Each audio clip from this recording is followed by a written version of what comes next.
ಸಮಾಜವಾದಿ ಸಮಾಜವಾದಿ ಭಾರತವನ್ನು ಒಂದು ಜಾತ್ಯತೀತ ಪ್ರಜಾಸತ್ತಾತ್ಮಕ ಗಣರಾಜ್ಯವನ್ನಾಗಿ ರೂಪಿಸುವುದಕ್ಕಾಗಿ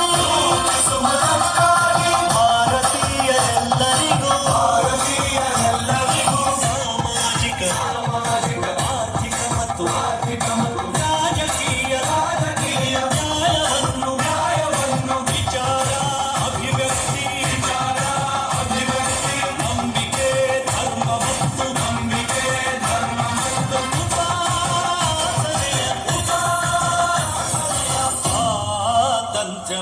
ಸ್ವಾತಂತ್ರ್ಯವನ್ನು ಸ್ಥಾನಮಾನ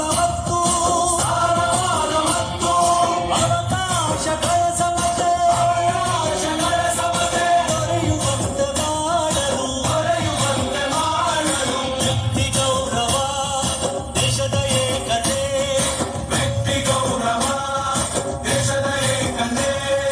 ಸಮಗ್ರತೆಗಾಗಿ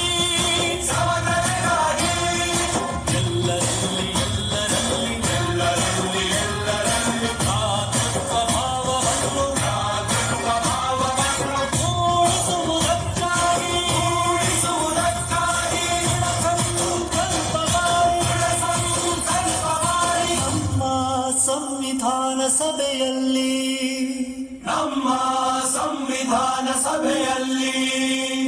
1949 ನವೆಂಬರ್ ತಿಂಗಳ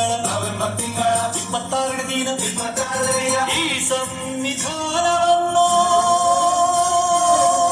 ಸಂವಿಧಾನವನ್ನು ನಮಗೆ